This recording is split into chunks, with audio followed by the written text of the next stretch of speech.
is going on YouTube? We're coming up on mid-September, and with that being said, we got crops changing in the field. We actually had one guy start harvesting this week, which is crazy for it being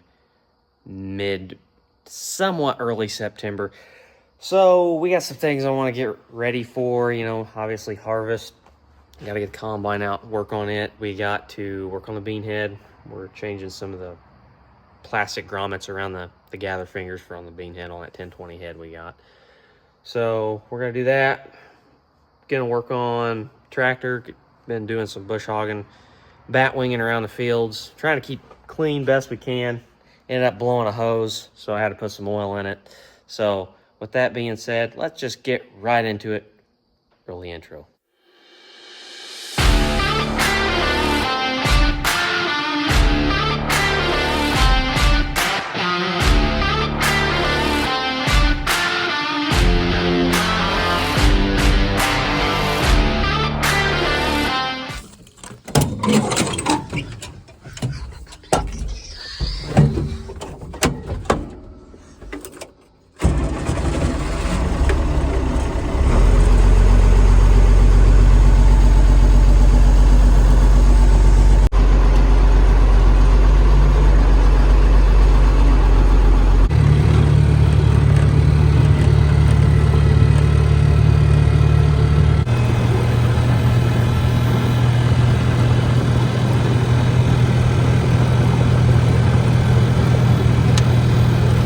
So it's kind of one of them deals. I figured by the time I got over here, the state would have mowed this for the county or whoever. I want to come over and make sure that they did. So that dang old buddy had to get the air conditioner going. Can't even see nothing because of how sunny it is out there. Sun's shining real nice today.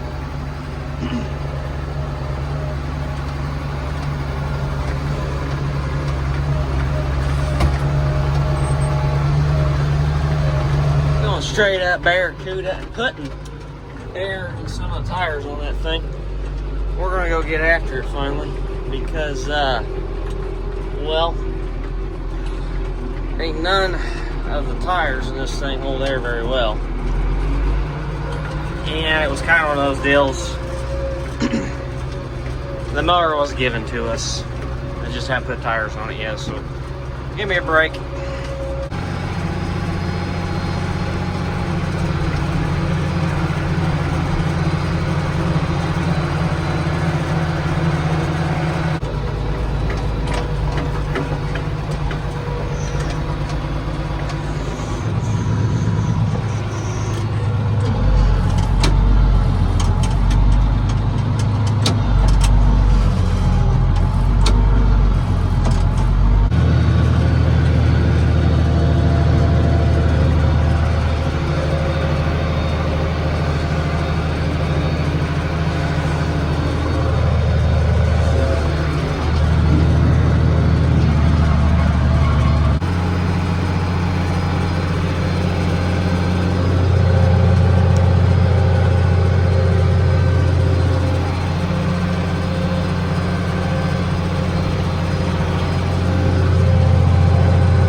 Steep to get up there, and that kind of got to play it safe, guys. Don't need to go turning her over on ourselves, Let's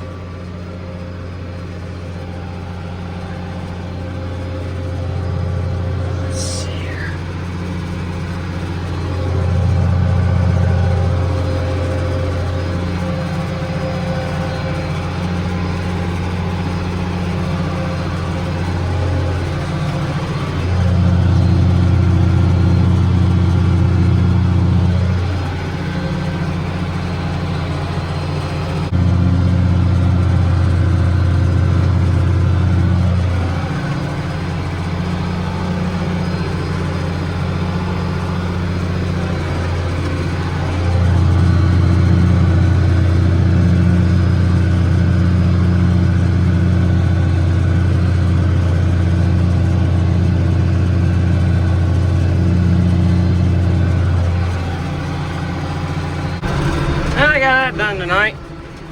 Don't let it take too long. Very easy with 15-foot mower, just one pass, so. Yeah. Kind of one of them deals, you gotta keep clean, you know what I'm saying? Get that out of the road and we'll get on to the next thing. Probably gonna get the combine out and work on it some, so we'll get right on it.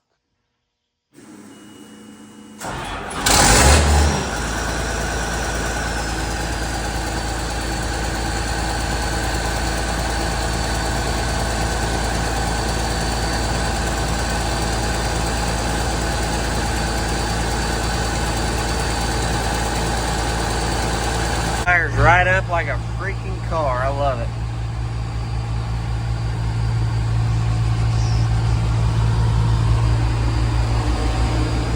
I'll teach you how to run this thing. Basically, that's the hydrostat lever right there. Grab that little thing. Don't go too hard with it. You got that little yep, right there. Nope. See that little pedal right next to the steering column? Step on it. Pull that sucker right back towards you, about where you want it. Just like so. All right, grab that stick there, go easy on it, gently push it forward.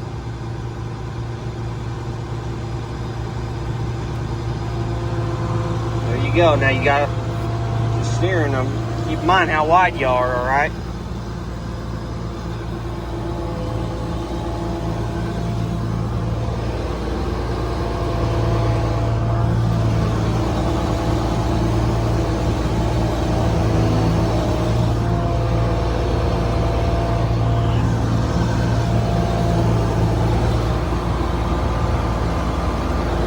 We're gonna have ourselves a new combine operator before this is over with, I think.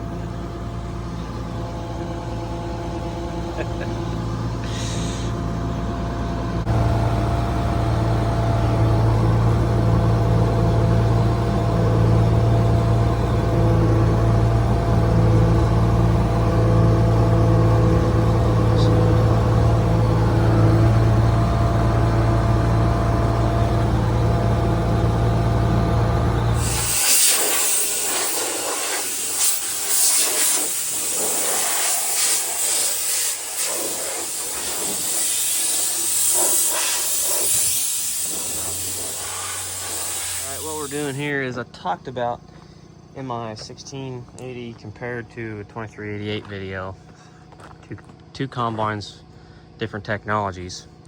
The filter's plugged, and I pulled the filter on it, and it was packed. When I got up there and I looked, I didn't have any black. All I had was white silicone, but all that silicone up through there was gone, and it was sucking air through that. So some guys say silicone it. I don't know. Most guys have their own method of doing things. I, for one, just went ahead and put silicone back on it. Probably should have used black, would have looked a little better, but you know, it is what it is. But, yeah, I don't know. I think we're about 3 weeks out from running the field, so we got plenty of time to work on stuff. And it doesn't really need a whole lot of work, knock on wood, you know. I'm kind of real thankful for that. Doesn't appear to need a lot, so. I greased it last week, and the grease chart's all over it. Went ahead and shot a little bit in each one. Check the engine oil. We're gonna throw new air intake filters, change the engine oil on it. Check the rotor gearbox oil, chopper gearbox oil. Gearbox up there for the header behind the wheel. Yeah, didn't really appear to really need a lot. We blew the radiators out, coolers, I mean. It's kind of basic general maintenance on this thing that, you know, it really ought to be done each year, I think, to prevent failures, breakdowns, or whatever. So yeah, video like I was talking about earlier, some of you guys probably heard me refer to the 1020 head that we're going to run on this. We're going to run a 1020 25-foot head on the front of it. I've been doing some work to it. The finger guides, they're not guides, well, I guess you could call them that.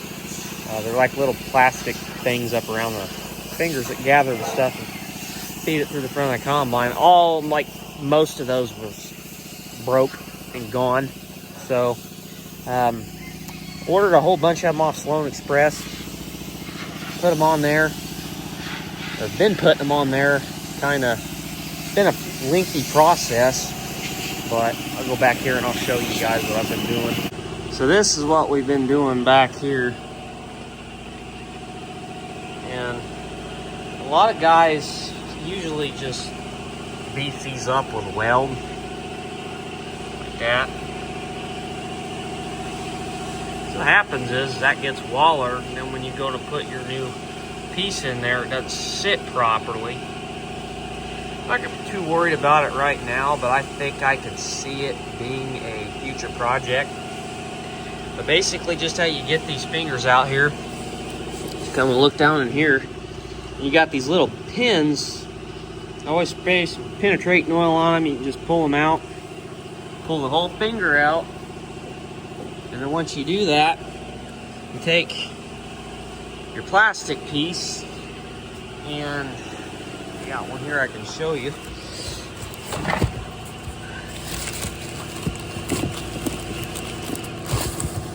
This piece here, and it goes up in there.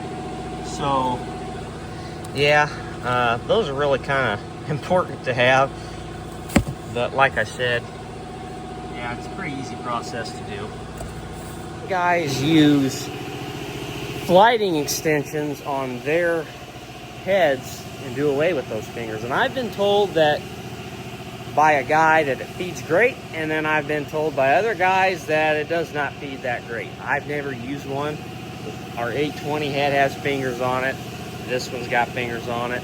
Eventually I would like to pick up a belt draper, but we'll cross that bridge when we get there.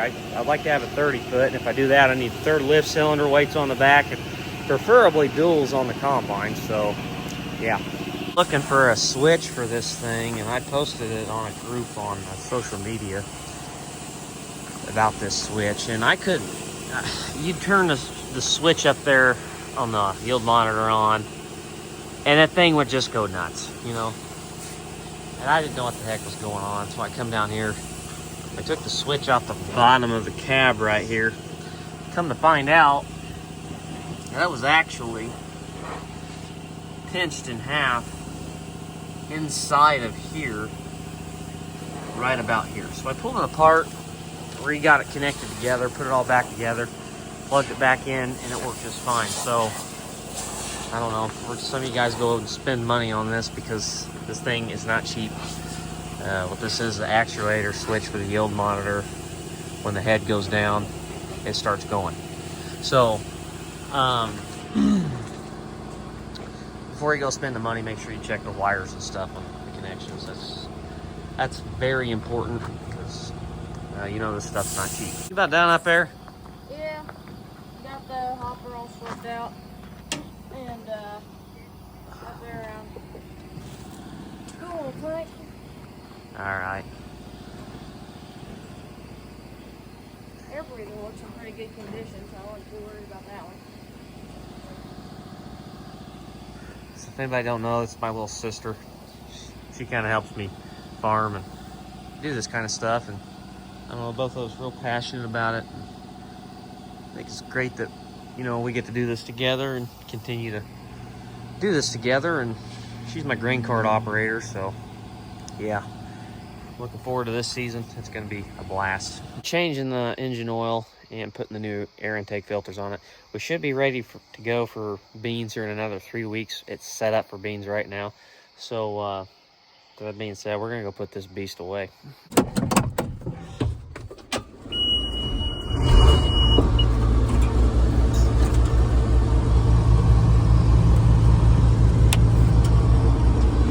I'd call this one a wrap. Just gonna get this thing back in. It's getting pretty dark outside, so thanks for watching. Stay tuned for some actual videos of out in the field. It's a little dead here and there. You know, usually some stuff to do, like mowing around the field, stuff like that. It was kind of short-lived earlier. But anyway, if you like this kind of content, make sure you like, subscribe, hit the notification button for more videos like this. with that being said, always, for never, now, and always, Jesus Christ is King. We thank you for watching. Have a great day.